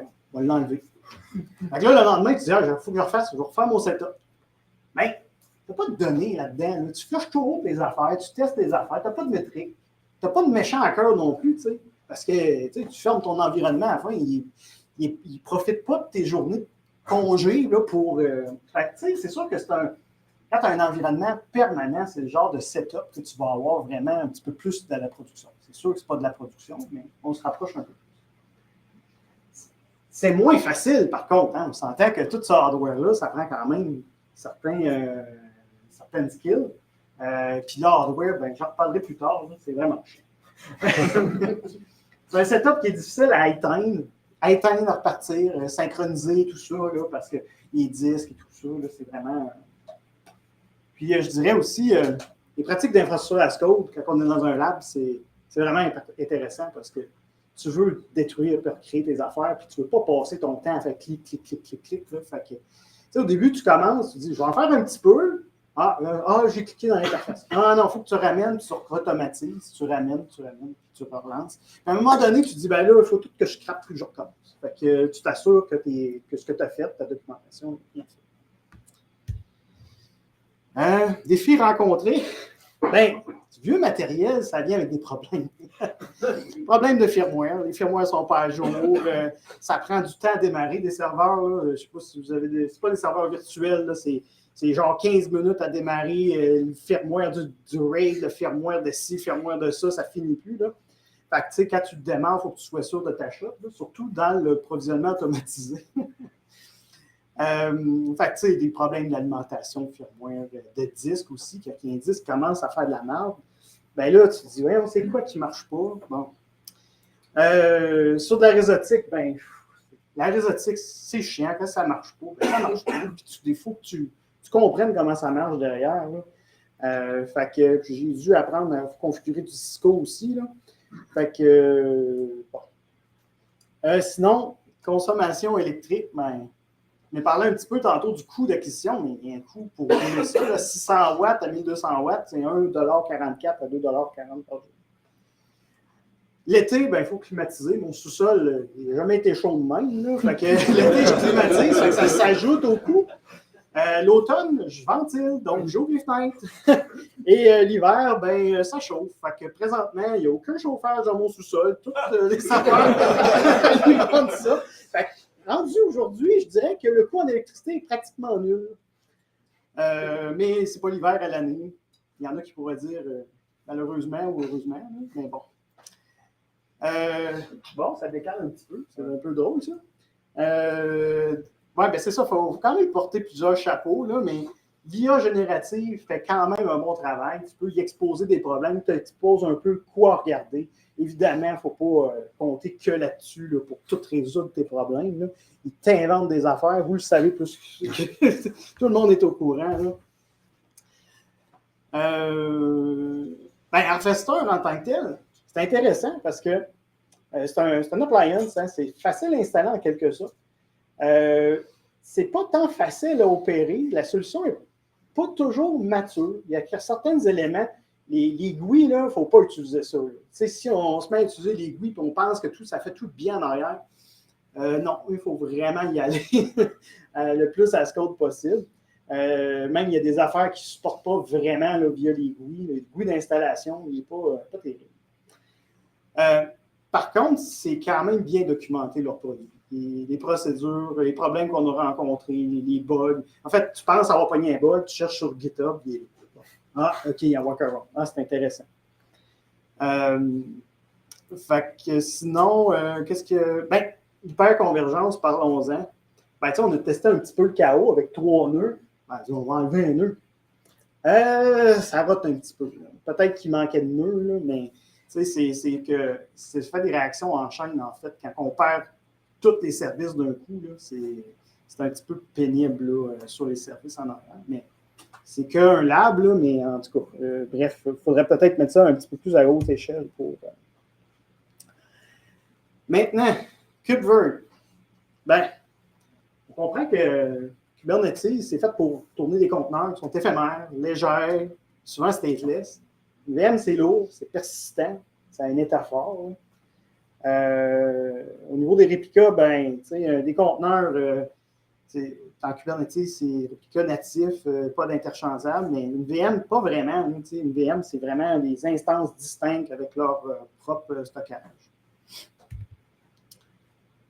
Au niveau du déploiement des mises à jour, ben, une VM, on ne met pas ça à jour de la même façon. Donc, dans des conteneurs, on peut faire des rolling updates, par exemple.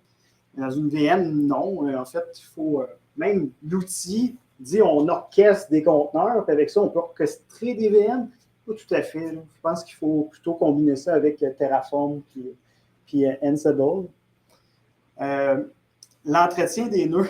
Ben, quand on entretient un nœud, donc normalement, quand on est dans Kubernetes, on va restituer tout simplement des pods sur d'autres nœuds physiques. Physique ou virtuelle, peu importe. Mais dans le contexte d'une VM, ben, il faut faire une migration de la VM. Donc, il faut prendre son état puis l'envoyer sur un autre nœud. Donc, son état en mémoire, puis c'est son état de disque. Faire une pause, un snapshot. Fait que c'est pas tout à fait la même chose.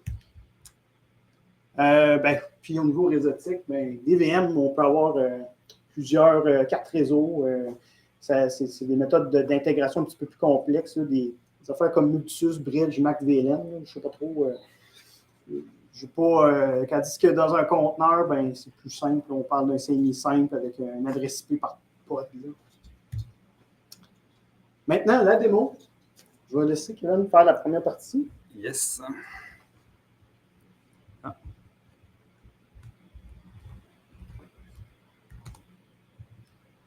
J'ai pris la partie simple de la démo. Moi, je vous montre juste l'interface d'Harvester pour ceux qui s'intéressent. Est-ce qu'il y en a qui connaissent déjà Rancher? Avec Avastor, vous n'êtes pas trop perdu en termes d'interface, ça reprend les mêmes composantes, les mêmes styles graphiques. Hein. On retrouve un tableau de bord avec un petit résumé de ce qui se passe, hein, la capacité de notre infrastructure, ainsi que toutes les métriques qui sont remontées par Prometheus et Grafana. Donc, tout est hyper convergé, donc tout se retrouve dans la même interface. Là, c'est les données physiques et leur état, avec la consommation. On peut aller voir la liste des machines virtuelles qui sont actuellement en cours d'exécution sur nos différents nœuds. On a nos volumes. On a aussi, pour lancer une VM, il faut un OS de base, donc des images prêtes à être employées. Donc, on peut créer un catalogue d'images qu'on peut réutiliser ensuite pour créer nos VM. Et après, il y a la partie network où on peut créer donc nos fameux réseaux virtuels et nos load balancers qui vont être pratiques dans surtout un cas où on va lancer ici les Kubernetes dans notre session Investor. Est-ce qu'il y a d'autres choses? Non, c'est bon. Donc, on peut passer à la démo numéro 2 qui est plus technique. On va passer au niveau. Pour retourner la présentation. Ah oui, c'est vrai. Oui, la présentation, parce qu'il y a un peu de code. Je parle d'infrastructure as code, donc il faut quand même. En fait, pour la deuxième partie, c'est ça, on va déployer là, une VM qui va exposer Bonjour CNCF Québec. Donc, je vous explique un petit peu comment ça marche. En fait, c'est quoi les outils qu'on va avoir besoin? C'est le Kube Control. Partie 1, vraiment, là, c'est vraiment avoir ce qu'on appelle le Cloud Init. Si vous n'êtes pas familier avec ça, c'est quand même une méthode presque standard, je dirais, la AWS, Azure l'implémente. Donc, on part d'images qui est dite cloud, il vient avec un petit un Cloud Init dedans. Les informations Cloud Init sont injectées via un disque, là, en gros. Avec le Cloud Init que j'ai ici, on vient installer Nginx dans ce cas-ci, et puis on vient écrire un fichier là, pour le Bonjour CNCF. Je n'ai pas mis le contenu, là, c'était pas vraiment nécessaire. Puis je démarre Nginx tout simplement. En fait, ça, on ne peut pas le mettre directement. Là, fait que, vu qu'on est dans Kubernetes, on vient planter ça dans un secret. Fait que, je ne sais pas si ça réfléchit au bon moment. Parce que fait qu'il faut nommer notre secret. Puis il faut passer en fait en base 64, notre fameux Cloud Init que j'ai montré tantôt. Puis, en fait, on est dans Kubernetes toujours. Ça nous prend un PVC, un Persistent Volume Claim. Donc, on vient nommer notre Persistent Volume Claim, puis on vient indiquer combien de disques on va avoir besoin là, en termes de capacité. On prend 30 gigs, hein, c'est pas mal plus gros qu'un conteneur. Également, il y a une petite passe-passe parce que une VM, ça prend besoin d'une image de disque. Donc, ce qu'il vient faire au niveau de KubeVirt, c'est qu'il vient créer un storage class pour chaque nouvelle image qu'on ajouterait là, finalement. C'est un peu l'idée ici. On a un nouveau type Virtual Machine qui est introduit par KubeVirt. Donc, à ce niveau-là, on vient le nommer. On vient indiquer combien de CPU qu'on veut. Il faut vraiment venir déclarer nos volumes, venir l'attacher au PVC qu'on a précédemment déclaré. Et il faut venir le mapper là, sur un disque en tant que tel, sur je dirais le port là, en tant que tel. Et l'ordonnancement. Il y a le disque aussi pour le Cloud Init, j'en parlais tantôt. Là. Donc, je vais passer l'information pour l'initialisation. Puis, au niveau pour le scheduling de Kubernetes, il faut indiquer là, les requests et les limites. Puis ça prend une carte réseau aussi. Donc, là, je vous parlais de Mutus. Puis là, dans le fond, ce qu'il fait, là, c'est qu'on va le déployer sur un VLAN. Là, on n'est pas sur de la réseautique très, très poussée. Là. Mais oui, on va vers la conclusion. On va faire la démo. Donc, démo partie 2. Si on retourne au niveau de l'interface, je m'en vais dans l'interface de machine virtuelle. Là, j'ai toutes sortes d'affaires. Il y a des clusters qui roulent là-dedans. Là, fait que Mais il y a un namespace pour la démo d'aujourd'hui. Donc, si je... Puis j'ai Conine-S qui est ouvert aussi pour vous montrer dans la démo qu'est-ce qui se passe en arrière. Donc, je vais faire la commande. T'avais-tu fait l'exploit? Bonne question. Est-ce qu'ils sont encore là? Ouais, regarde, c'est bon.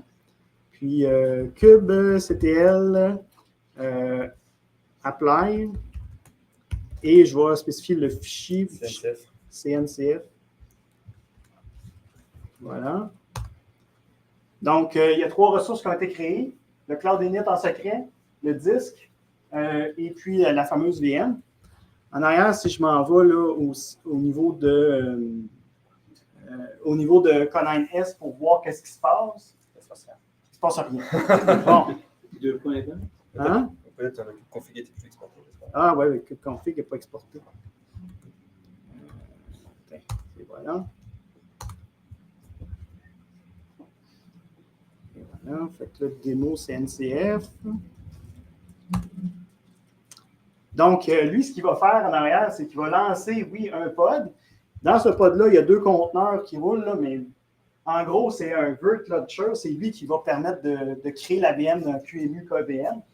Et puis, on a une sortie là, du serial console là, de la VM là, qui vient sortir. Donc, là, présentement, on peut voir qu'il est en train d'appliquer le Cloud Init, de faire son APT update, c'est un Ubuntu. Et puis, ensuite de ça, il va installer Nginx et tout. Si on va dans l'interface pendant ce temps-là, ben, on va voir que sous le namespace CNCF démo, ben, on a une VM de créer avec 4 CPU, 16 GB. On a peut-être dû mettre un petit peu moins. Mais ben, c'est parce que pour le reste de la démo, je vais vous expliquer pourquoi. Sinon, c'est sur ARP01. ARP01, 02, 03, c'est les nœuds physiques en tant que tel. Normalement, l'adresse IP va rentrer ici, là, mais il y a un petit délai. Là, ça fonctionne avec les QEMU tools et tout. Là, ça ne rentre pas toujours instantanément, l'adresse IP. Là. Donc, il a fini d'exécuter. Puis si je clique ici, alors voilà.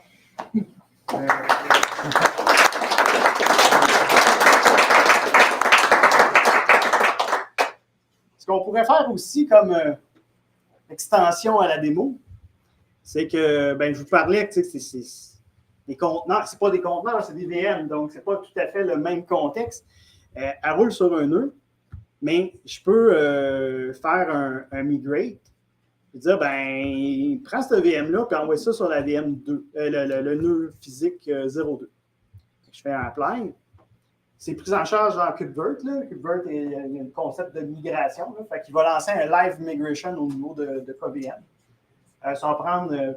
Pour ça, je dis 16 GB, c'est un peu intense parce qu'il faut quand même qu'il copie la mémoire. Peut-être que j'aurais pu mettre un peu moins. Ça ne casse pas le site. Mais normalement, il n'y a pas trop de choses en mémoire. Là. Puis normalement, ça ne cause pas le site. Là. Fait qu'on a vraiment un concept de haute disponibilité. Fait que si je m'en vais faire des F5, des contrôles F5 pour être sûr qu'il n'y a rien en cache, ça devrait toujours rouler. Là. Fait qu'il a fini sa migration. Je suis rendu sur le nœud 02. Puis il n'y a pas eu d'interruption de service normalement.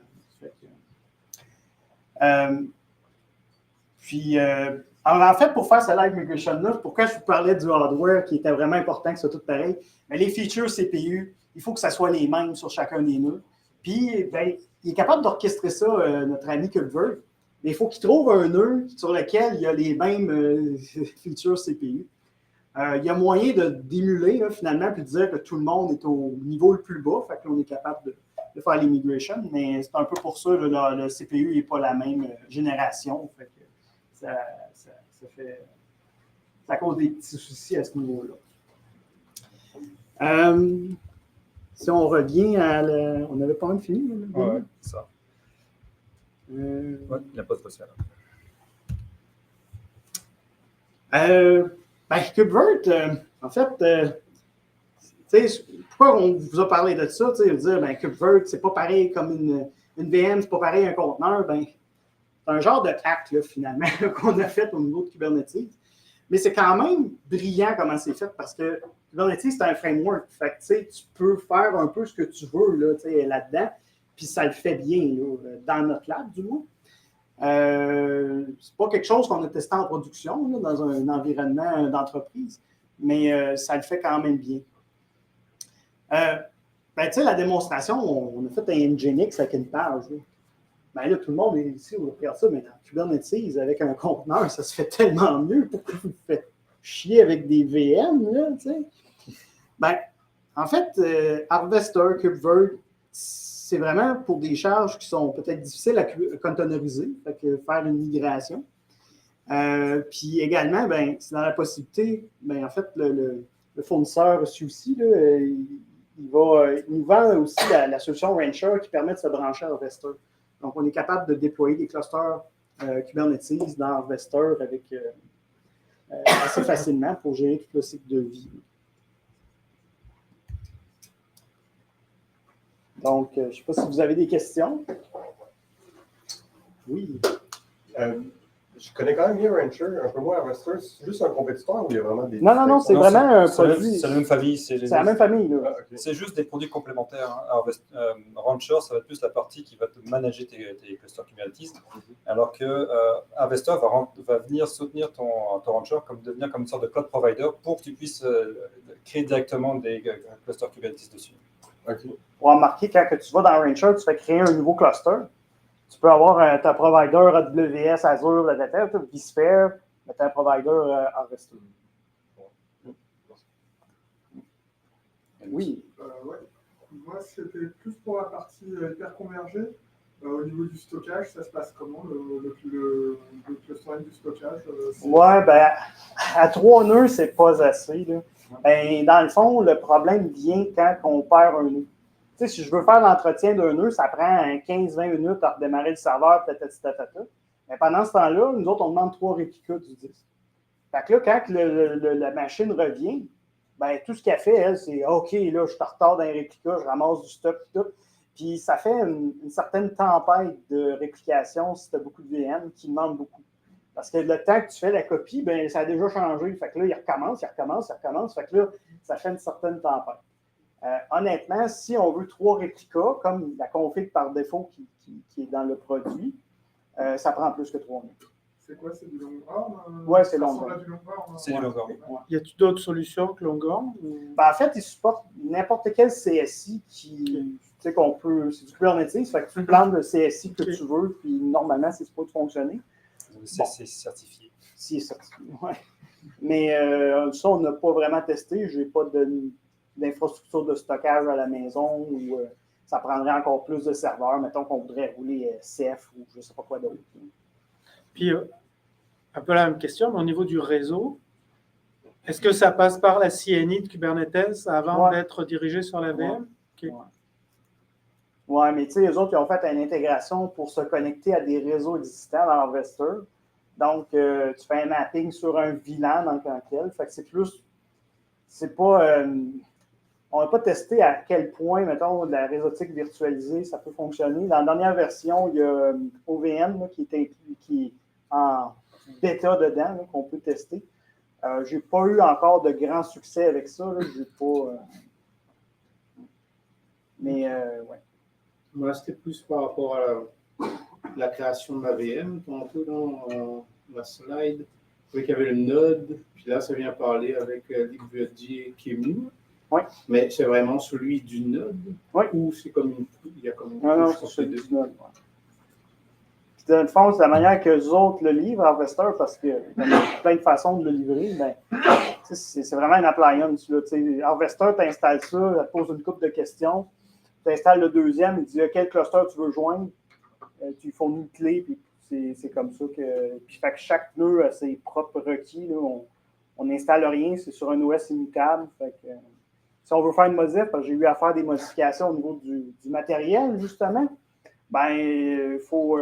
C'est un SUSE micro Linux, je ne sais pas trop quoi, là, qui est derrière. Fait que faut. Puis la question que j'ai, c'est admettons que là, avec un container, tu peux faire un réplica. Bon, tu fais un deuxième, réplica, tu fais 2. Oui, il n'y a pas. Il n'y a pas non, il faut vraiment y aller, mettons, avec du Terraform, par exemple. Parce qu'on a essayé, là, j'ai fait une démonstration avec utilisant des manifestes Kubernetes, mais c'est pas terrible, là, parce que faut venir orchestrer, en fait, puis Terraform va le faire mieux, il va créer une prochaine VM, puis après ça, il va détruire les anciennes. Lui, là-dedans, si tu lui dis, ben, moi, je veux remplacer la VM, non, là, il faut vraiment comme créer une autre entrée VM, puis détruire l'ancienne. C'est comme un peu plus manuel. Fait. Au niveau orchestration, c'est pas comme orchestrer des conteneurs avec cette solution-là. Il faut vraiment mettre d'autres choses. Puis, si je peux poser ma question avant que Maxime le fasse, s'il est encore là. Niveau sécurité, j'imagine que les pods, tout tourne en route, potentiellement même avec le host network.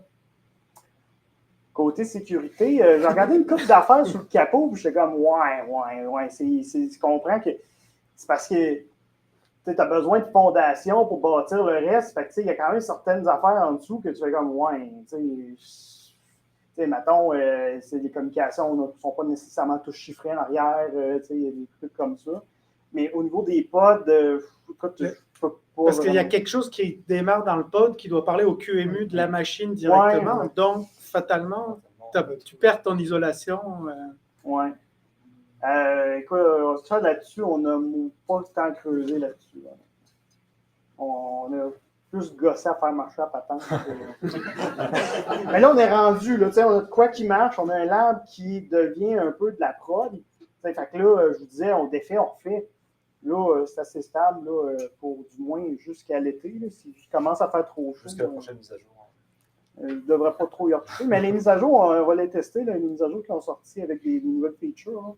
En fait, on n'avait pas configuré les disques pour avoir 3 réplicas. Fait que Harvester, quand on arrive à mettre à jour, il dit non, tu n'as pas 3 réplicas, il va falloir que tu arrêtes tes VM, ci puis ça. Fait que là, on a corrigé ça. Oui, c'est vrai. J'ai maintenant une deuxième question avec ce que tu viens de dire sur les mises à jour. Oui.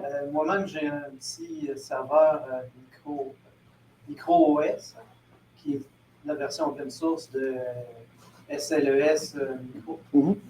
Les mises à jour se font automatiquement, je présume que c'est la même chose sur les mises à jour de l'OS. Oui, en fait, les mises à jour de l'OS, c'est un OS immutable. Ouais. Donc, en fait, l'idée, c'est que tu scrapes et tu recrées.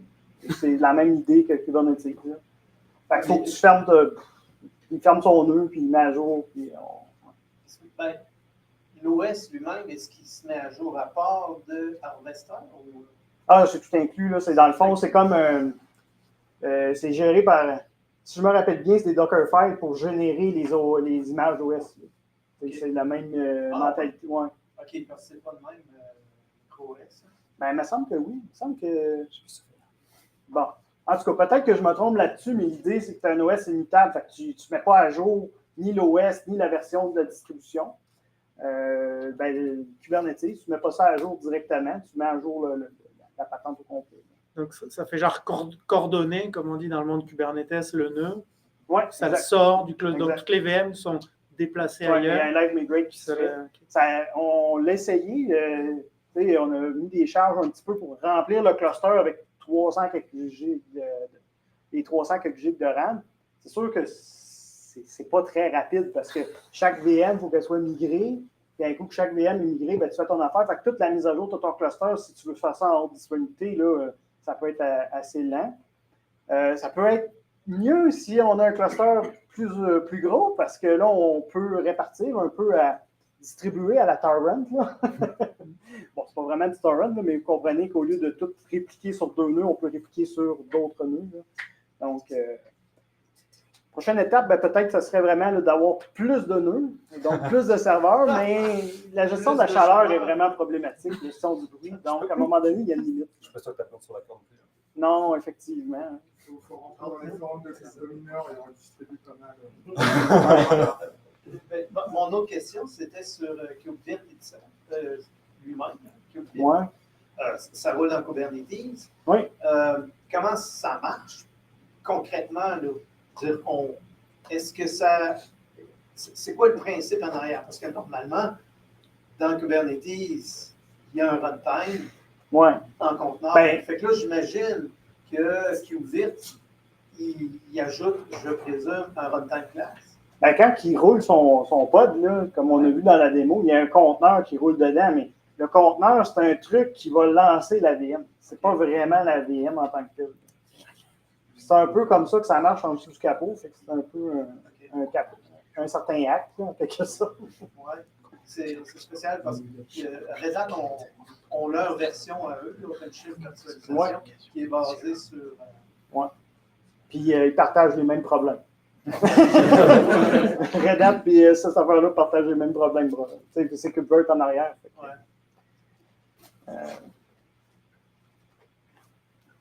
Tu vas me répondre, je pense que. Est-ce qu'il y a des grosses compagnies qui utilisent KubeVirt? Parce que tu l'as présenté comme un hack, là, un peu. Tu sais, puis moi, je ne sais pas. Qui doit répliquer les routes pour rouler les virtualisations. Je ne sais pas, ça honnêtement. Pas forcément je sais qu'il y a une entreprise rouge qui vend OpenShift virtualisation. Ah, il y a l'entreprise verte qui vend sa propre solution. Il y a cette entreprise-là, mais je ne sais pas c'est quoi qui est utilisé sur le marché, honnêtement. C'est très proche de JVisor, par exemple, on retrouve chez Google Cloud, par exemple.